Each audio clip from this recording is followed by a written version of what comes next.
Olá, meu nome é Johannes Jansen, eu sou um dos pastores da Igreja Batista Central. Fico muito contente que você está passando parte do seu dia conosco. Hoje eu tenho um texto que nós encontramos em Marcos capítulo 11 para nós meditarmos. Hoje é domingo de Ramos, não é verdade? Então nós temos um texto em Marcos 11 que descreve esse grande evento na vida de Jesus. Marcos 11, diz assim a palavra do Senhor: E quando se aproximaram de Jerusalém, de Betfagé e Betânia, diante do Monte das Oliveiras, envia 2 de seus discípulos. E lhes diz: Entrem no povoado diante de vocês, e logo que entrarem nele, encontrarão um jumentinho amarrado, no qual jamais uma pessoa montou. Soltando-o, tragam-no. E se alguém lhes disser: Por que vocês fazem isso? Digam: O Senhor tem necessidade dele, e logo o enviará para cá. Foram, pois, e encontraram um jumentinho amarrado numa esquina, fora do portão, e o desamarraram. E alguns dos que lá estavam parados diziam-lhes: O que fazem desamarrando o jumentinho? Eles, porém, lhes responderam como Jesus lhes ordenara, e deixaram-nos ir. E conduziram o jumentinho a Jesus, e lançaram as suas vestes nele, e ele montou nele. Muitos, pois, estenderam as suas vestes pelo caminho, e outros cortavam ramos das árvores, espalhavam-nos pelo caminho. E os que andavam na frente e os que seguiam clamavam, dizendo: Hosana, bendito que vem em nome do Senhor, bendito o reino vindouro de nosso pai Davi, Hosana nas maiores alturas. E entrou Jesus em Jerusalém e no templo, e olhando tudo em volta, o anoitecer já tendo chegado nessa hora, saiu com os 12 para Betânia. Esta é a palavra do Senhor. Oremos. Senhor Deus, obrigado pela sua palavra, obrigado por este grande evento em sua vida, e obrigado que nós podemos expor esta sua palavra, que nós possamos estar com os corações abertos para crescermos no conhecimento do Senhor e assim amarmos mais o Senhor. Em nome do Senhor Jesus. Amém. No domingo de hoje, 2000 anos atrás, tudo mudou quando Jesus entrou em Jerusalém. Até agora, Jesus estava se movendo meio que em secreto, em particular. Quando ele ia ensinar, ele ensinava grupos pequenos. Quando ele fazia os milagres, ele não queria que ele chamasse muito atenção. Ele muitas vezes falava para as pessoas em parábolas, para que só os crentes em Deus entendessem os seus ensinamentos. Jesus, por exemplo, curou um leproso, mas diz para ele: Olhe, não conte para ninguém. Ou Pedro diz para Jesus aquelas famosas palavras: Tu és o Cristo, o Filho do Deus vivo, e Jesus o adverte dizendo: Não conte para ninguém que eu sou o Cristo. Após a transfiguração, pouco somente antes desse evento, Jesus, Pedro, João e Tiago estão descendo do monte, e enquanto eles descem, Jesus diz para eles: Olha, não contem a ninguém aquilo que vocês viram hoje, até que eu tenha ressuscitado dentre os mortos. Em suma, Jesus não queria que se tornasse público que ele era o Cristo, que ele era o filho de Davi, que ele era o ungido de Deus, que ele era o Messias, o grande rei que Israel esperava. Jesus também não procurou Jerusalém. Ora, Jerusalém era a grande cidade, o lugar que ficava o templo, o lugar onde ficavam os grandes teólogos de Israel, o lugar que ficavam as autoridades políticas e religiosas. Não, Jesus não procurou Jerusalém. Ele propositadamente passou quase que 85% do seu tempo no norte de Israel, na obscura Galileia e às vezes nos países que circuncidavam a Galileia. longe de Jerusalém. Tanto é que os próprios irmãos muitas vezes tiravam a onda de Jesus, dizendo: olha, se você é mesmo o Cristo, vá para Jerusalém. Ninguém que deseja ser reconhecido publicamente fica agindo em segredo como você age aí, Jesus. Mostre-se ao mundo. E aí então, neste domingo, 2000 anos atrás, que Jesus então se mostra para o mundo. Jesus então aparece na grande cidade, na cidade de Jerusalém. Jesus vai para Jerusalém para ser reconhecido publicamente como o Cristo, o Rei de Israel. Era a época da Páscoa. Então, assim como milhares e milhares de pessoas estavam indo até o sul, até Jerusalém, lá do norte, Jesus também vai para Jerusalém. Ele está vindo lá do norte e para chegar a Jerusalém, agora já estando mais no sul, Jesus pega a famosa estrada militar que ligava Jericó a Jerusalém. E essa estrada provavelmente estava super povoada, muitas pessoas também fazendo o mesmo percurso até Jerusalém. Quando então ele estava para chegar em Jerusalém, na última vila antes, chamada Betfagé, Jesus então organiza sua entrada triunfante em Jerusalém. Jesus chama 2 dos seus discípulos, dizendo-lhes: olha, vocês vão até o povoado aí que está adiante. Lá vocês vão encontrar uma jumenta amarrada, com um jumentinho ao lado. Vocês desamarrem os 2 e tragam-nos para mim. E se alguém perguntar para vocês, vocês vão dizer: olha, o Senhor precisa deles e logo os enviará de volta. De fato, não é muito normal aquilo que Jesus está fazendo.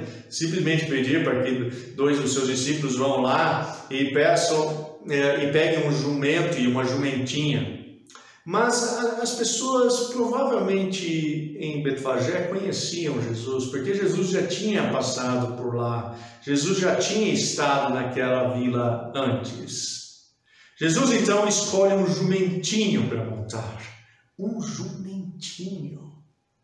Séculos antes, Zacarias, o profeta de Deus, havia profetizado de um rei conquistador que iria entrar em Jerusalém vindo do norte.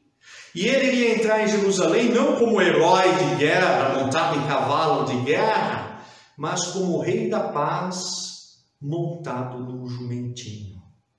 Jesus aqui está cumprindo deliberadamente essa profecia realizada por Zacarias. Zacarias especificamente tinha dito assim: alegre-se muito, cidade de Sião, exulte Jerusalém, eis que o seu rei vem a você, justo e vitorioso, humilde e montado num jumento, um jumentinho, cria de jumenta. Quando Jesus então montou no jumento, não apenas qualquer jumento, mas num jumentinho, cria de jumento, como Zacarias profetizou, ele estava apresentando-se a si mesmo como o rei prometido de Israel.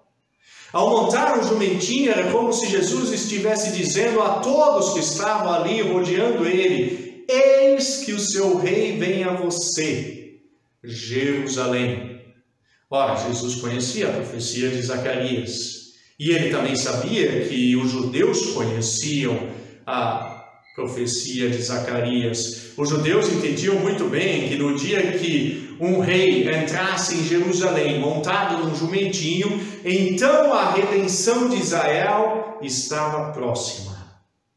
Jesus deseja anunciar que é o novo rei de Israel. Para isso, ele monta num jumentinho.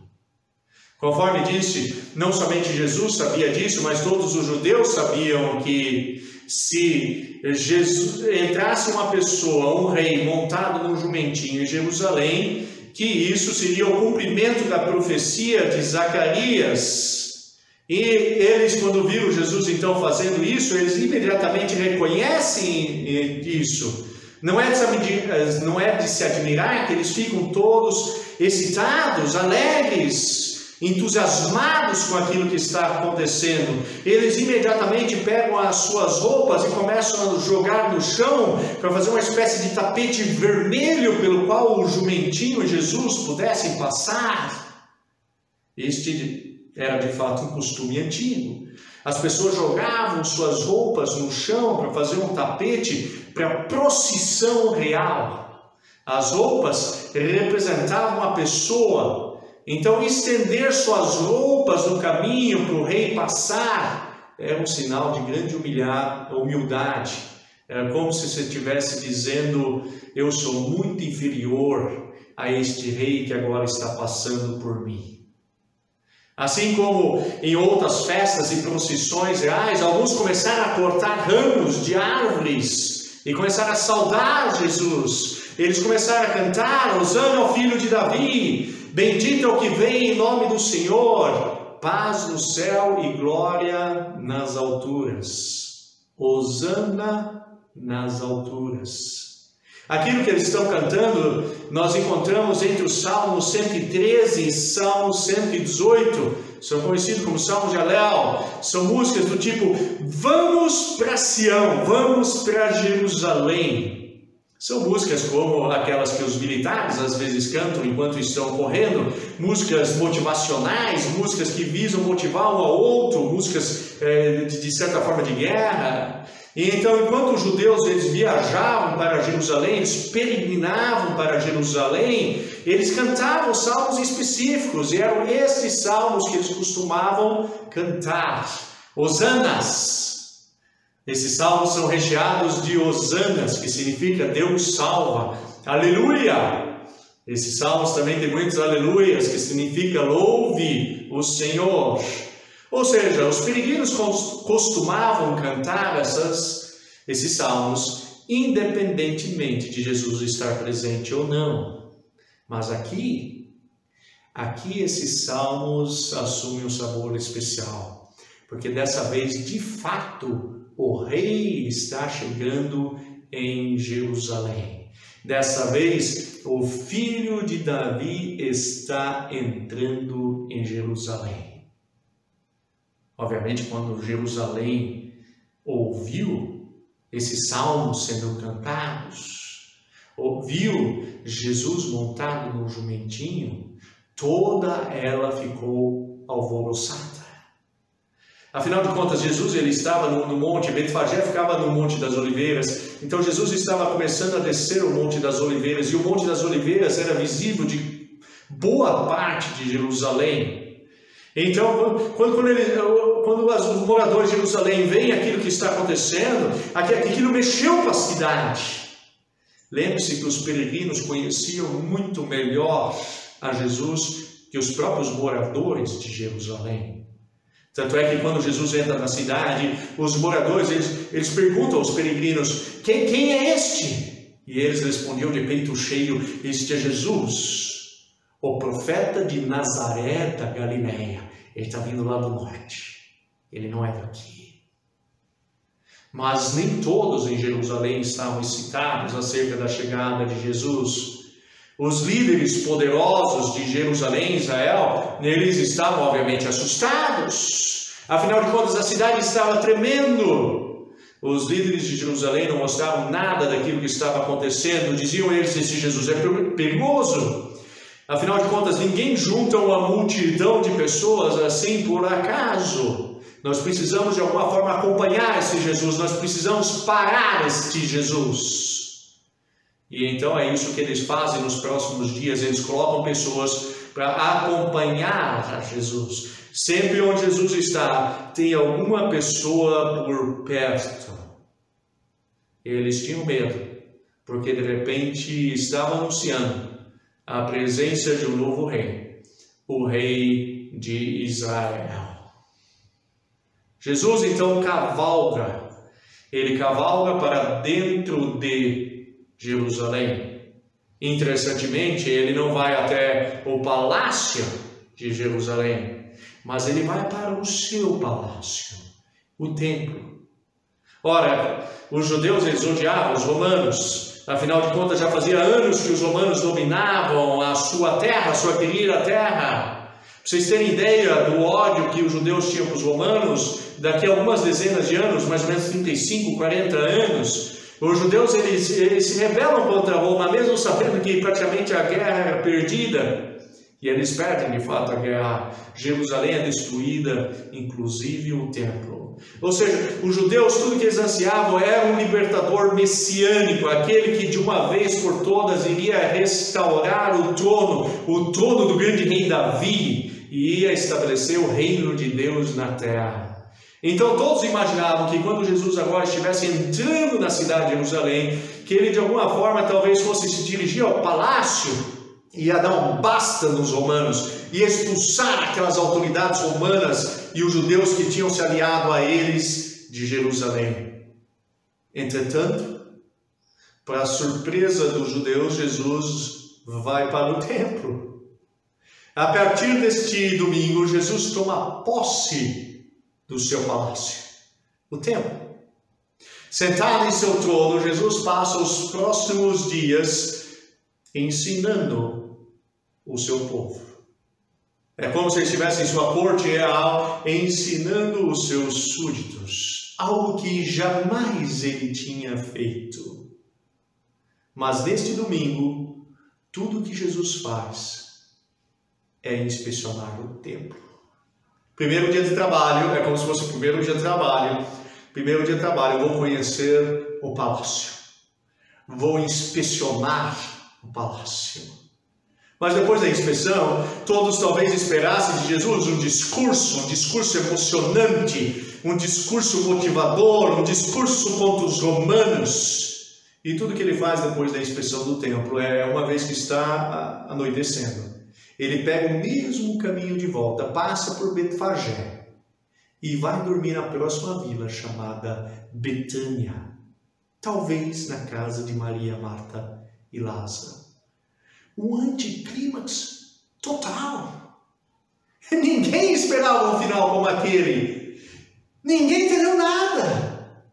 Nada contra os romanos, nada de luta, nada de coroação, nada de unção do novo rei. Jesus entra no templo, dá uma olhada em volta e depois sai silenciosamente para dormir na vila vizinha de Betânia.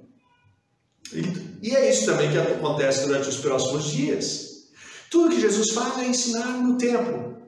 Assim, no primeiro dia, na segunda-feira, ele também faz uma limpeza no templo, como era de se esperar, né? O templo seu palácio estava meio sujo. Nós vamos falar disso amanhã, no nosso devocional. Mas no primeiro, quer dizer, tudo que ele faz nos próximos dias é simplesmente ensinar.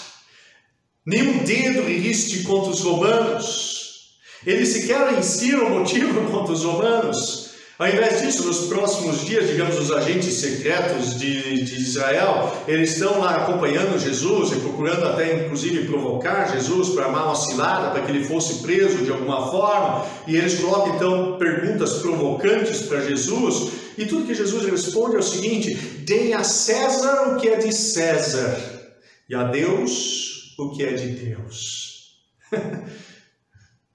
Sabe o que os judeus começaram a pensar? Quem precisa de um rei como esse? Nós não precisamos de um rei como esse. Esse Jesus aí, ele não está com nada não.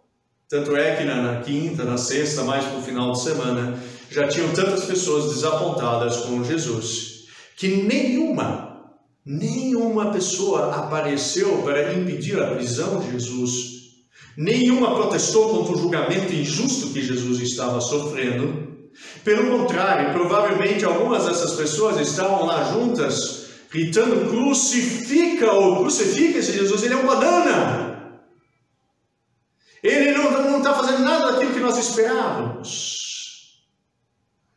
Então, ainda que nesse domingo, em que tudo mudou, nós tivéssemos um grande espetáculo, música boa, tapete vermelho, Domingo de Ramos termina no anticlímax.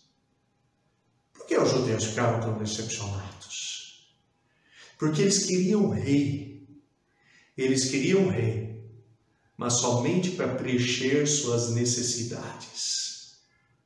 O que os judeus queriam de Jesus? Eles queriam que ele sumisse com os romanos do mapa. Os romanos, aqueles malvados que estavam dominando há tanto tempo a sua terra, eles queriam salvação dos romanos, libertação dos romanos. Mas do que Jesus queria libertar os judeus? De um problema muito maior e muito mais real, o pecado deles. Tanto é que Jesus não vai ao palácio para expulsar os romanos, mas ele vai direto ao templo.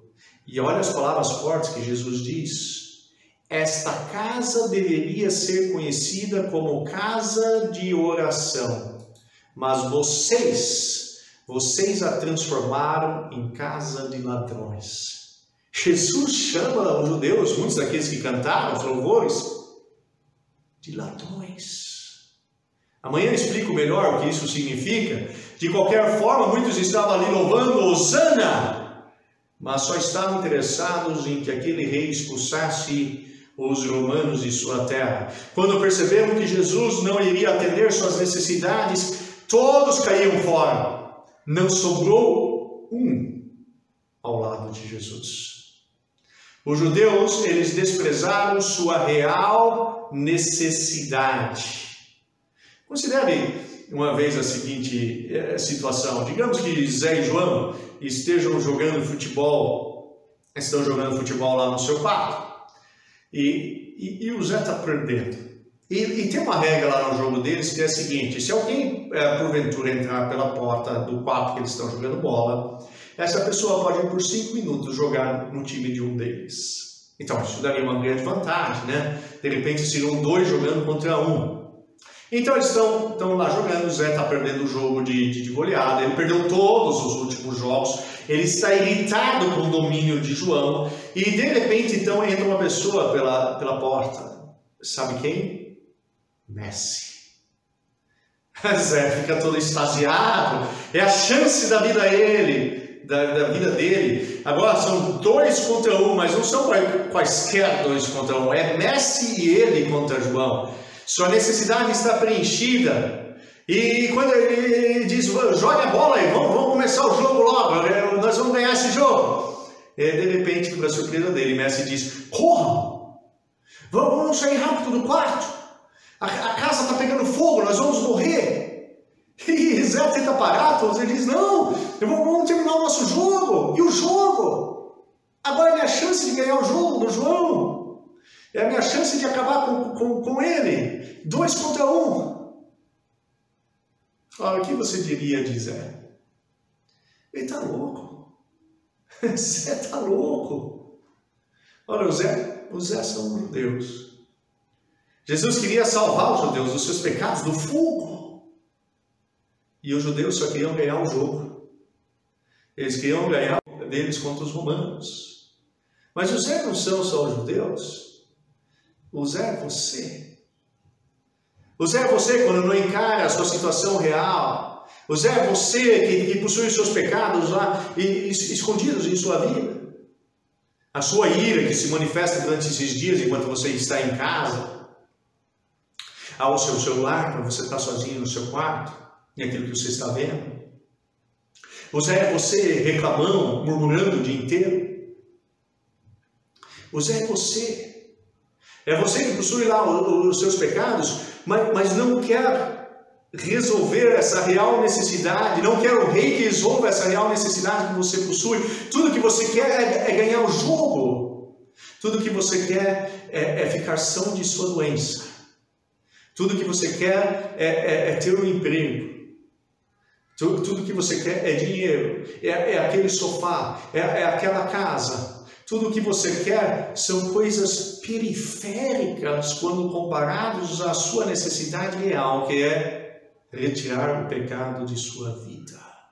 E quando você quer impor, então, essa sua necessidade muito pequena a Jesus, e não quer que Ele diga qual é a sua real necessidade, a solução do seu pecado, você está querendo ocupar o lugar de Jesus. Você quer ocupar o lugar do rei. E essa essência do pecado é você colocar a si mesmo no lugar do rei.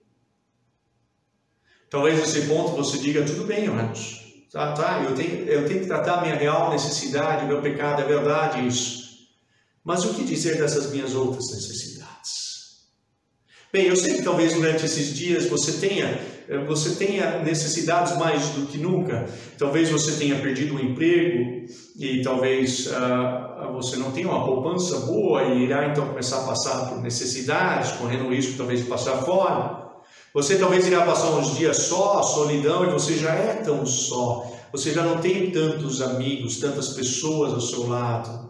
Você terá talvez necessidades, talvez os seus pais irão para o hospital, você irá sofrer por causa disso. Ou seja, você terá necessidades e você irá buscar Jesus por causa dessas necessidades. Mas será, esta é a pergunta, mas será que você irá continuar com Jesus mesmo que Ele não atenda às suas necessidades? Note que Jesus não atendeu às necessidades dos judeus e elas eram reais. Aquilo fazia eles sofrer. E eles não foram capazes de permanecer com Jesus mais que 5 dias. Quantos dias você é capaz de passar com Jesus como rei, sem Ele atender às suas necessidades? Aquilo que talvez você será tentado a fazer durante esses dias, quando ele estiver com essas necessidades, é aquilo que Maria fez com João. Maria era extremamente pobre. Ela tinha uma necessidade, ela sofria muito por isso. João era um homem que iria herdar uma grande fortuna. E João amava Maria de todo o coração, mas Maria não amava João. Tudo que ela queria era sair de sua pobreza, de seu sofrimento. Daí ela se aproveita do amor de João por ela e se casa com João, porque ela queria ter a sua necessidade atendida. Mas um dia ela descobre que a fortuna de João jamais terminará no seu poço. Nesse dia que ela descobriu essa verdade, ela desapareceu de casa, sumiu. João nunca mais viu Maria. Como João se sentiu? Usado? Claro, claro que sim. Ora, como você acha que Jesus se sente? Tudo bem, você foi lá, louvou, cantou os salmos, teve aquele êxtase no domingo, e aí você tem aquela sua necessidade, na verdade, que você traz então no domingo para Jesus. Mas e daí? Jesus não atendeu sua necessidade. E você some da presença de Jesus. Como você acha que ele se sente? Usado? É isso mesmo. Usado. Usar Jesus é desejar mais os presentes de Jesus que o próprio Jesus. Usar Jesus é de uma estultícia sem igual. É desejar ter 10 mil reais na conta, mas não ter o Jesus de todos os milhares de reais. É desejar ter a vitória sobre o inimigo, mas não desejar o Senhor de todos os exércitos. Ora, se o Senhor de todos os reais não quer lhe dar dinheiro, não é porque ele foi à falência ou porque ele seja mão de vaca, mas é porque ele acha que você não precisa de 10 mil reais. Se o Senhor não lhe dá vitória sobre o seu inimigo, se ele não manda o seu exército para dar vitória sobre o seu inimigo, não é porque ele não consiga mais dar vitória, mas é porque ele acha que não vale a pena mandar o seu exército para você obter a vitória sobre o seu inimigo. Sabe Jesus? Jesus, ele sabe quais são as suas reais necessidades. E o fato de você saber isso deveria dar paz a você. Jesus é o tipo de rei que sabe de tudo. Ele sabe de todas as coisas. Jesus, por exemplo, aqui sabia que haveria de existir um jumentinho. Um jumentinho na vila de Betfagé, mesmo que ele não tivesse sequer entrado na vila de Betfagé. Durante a semana que seguiu, Jesus sabia de muitas coisas. Antes dos fatos acontecerem, Jesus sabia onde ele e os seus discípulos comeriam a Páscoa. Jesus sabia que Judas iria traí-lo. Jesus sabia que Pedro iria negá-lo 3 vezes. Jesus sabia que todos os 12 discípulos iriam abandoná-lo. Jesus sabia que ele seria açoitado, que ele seria humilhado e executado. Jesus anunciou todas essas coisas antes delas de fato terem acontecido. Ou seja, Jesus mostra a si mesmo como verdadeiro Rei, como verdadeiro Senhor, aquele que possui domínio total sobre a história. Isso não dá paz para você? Isso não deveria fazer-nos ficar em paz com relação às nossas necessidades? Deveria ficarmos em paz tremenda. Então, como nós podemos adquirir mais essa paz? É conhecendo o máximo dessa história, não é verdade? Conhecendo o máximo da história de Jesus, da história que foi revelada a nós, é ter diante de nós o quadro mais completo da história de Jesus, deste grande Rei.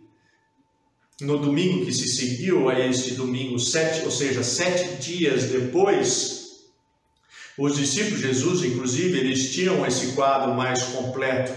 2 desses discípulos de Jesus que estavam presentes nesse grande evento, que cantaram todos aqueles salmos, eles estavam viajando de Jerusalém para Emaús. E enquanto os 2 conversavam, Jesus se aproximou deles e começou a caminhar com eles. Mas eles não reconheceram, eles não sabiam que era Jesus. E no meio da conversa, eles disseram para Jesus: olha, domingo passado, nós estávamos saudando Jesus como o novo rei de Israel. Nós esperávamos que esse Jesus redimisse a Israel. Mas hoje ele está morto há 3 dias. Jesus então entrou na conversa. Ele começou a explicar tudo aquilo que estava escrito acerca dele nas Escrituras. E principalmente, que era necessário que esse rei sofresse antes que fosse glorificado. Ora, por que Jesus teve que sofrer e morrer? Porque todos em Israel e em todos os outros povos, todos, inclusive aqueles 2 discípulos, inclusive você, todos vivem para suas próprias necessidades e desejos. Todos querem usar Jesus. Todos preferem desprezar Jesus ao invés do próprio Jesus. Todos são pecadores. Lembre-se que essa é a essência do pecado. Ou seja, você não está nem aí para os desejos do rei. Você quer se colocar no lugar do rei. Então, quando você peca, você entra em dívida com Deus. E para que uma dívida possa ser perdoada, alguém precisa sofrer. E nesse caso, então, o próprio Filho de Deus, ele sofreu. Ele morreu. Ele morreu numa cruz. Ele tinha que derramar o seu próprio sangue. Ele tinha que pagar a dívida. A dívida era o seu próprio sangue. O perdão sempre envolve sofrimento. Então, quando Jesus começou a explicar isso, que antes desse rei ser glorificado, antes dele receber talvez a coroa, era necessário que ele sofresse, as Escrituras começaram a fazer sentido para eles. Eles sentiam os corações aquecidos, tudo começou a fazer sentido para eles. Então, eles conheciam todas as histórias das Escrituras, eles conheciam a lei, eles conheciam os profetas, eles conheciam os salmos, eles sabiam de tudo, mas eles não conheciam a história que estava por trás de todas aquelas histórias pequenas que eles conheciam, e principalmente eles não conheciam que Jesus deveria sofrer antes de ser coroado como rei.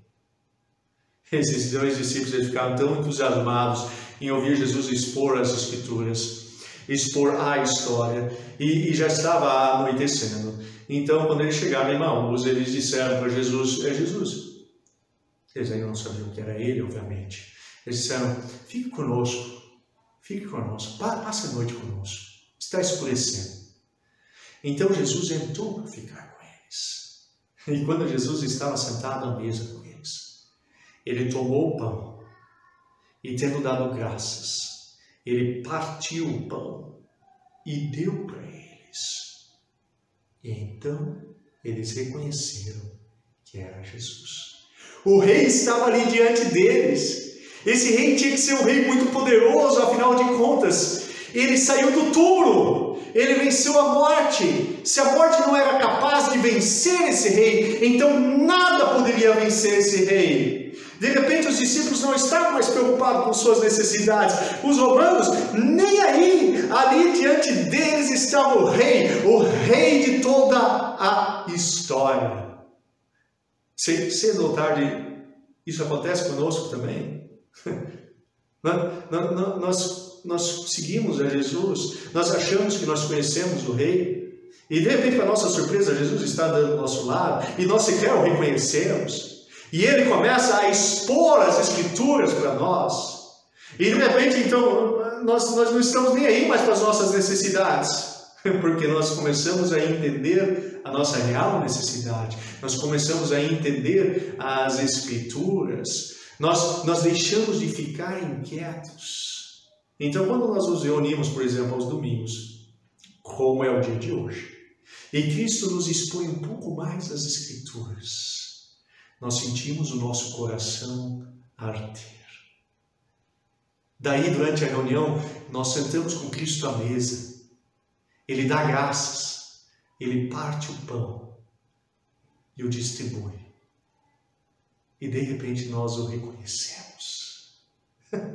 Nós falamos, nós estamos sentados com o Rei de toda a história à mesa. As minhas necessidades? Não. Eu estou sentado com o Rei à mesa. Cristo está sentado à sua mesa. Isso deveria dar paz, tranquilidade para você. Diz Lucas que os 2 discípulos, eles voltaram na hora para Jerusalém. Eles caminharam talvez uma dezena de quilômetros ali para Jerusalém na hora. Sabe o que eu acho que eles cantavam? A mesma música de 7 dias atrás. Bendito é o Rei que vem em nome do Senhor. Paz no céu e glória nas alturas.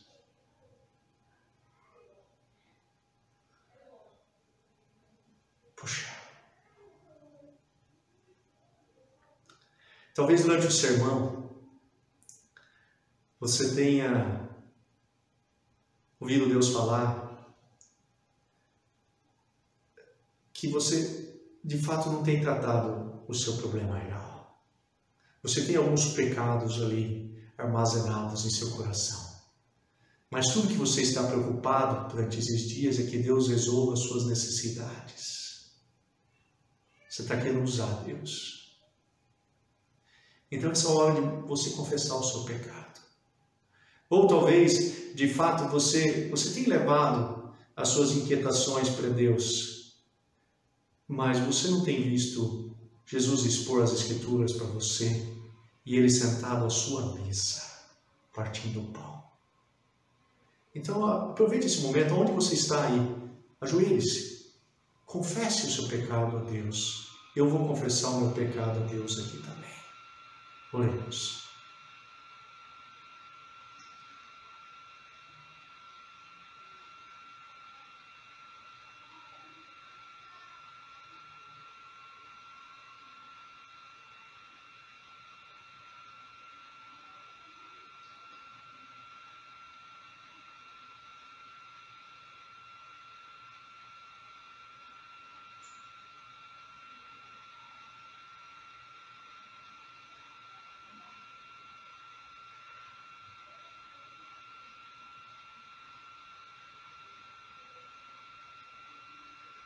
Senhor Deus, quão pecadores nós somos.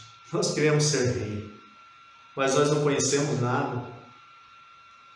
O Senhor é o nosso rei, grande rei, dono da história. O Senhor sabe de tudo. E Senhor, nós confessamos que tantas vezes nós queremos usar o Senhor. Nós louvamos somente porque nós queremos que o Senhor atenda uma de nossas necessidades, não por aquilo que o Senhor é. Tantas vezes nós estamos inquietos e não vemos o Senhor sentado à nossa mesa ou expondo as Escrituras para nós. Puxa, Senhor, perdoe-nos. Faça-nos amar a sua palavra, conhecer mais da sua história, para que tenhamos essa visão completa do Senhor, para que os nossos corações estejam mais tranquilos e em paz, especialmente nesses dias. Em nome do Senhor Jesus. Amém. Como é bom nós irmos com as nossas inquietações e os nossos pecados para Deus, na verdade.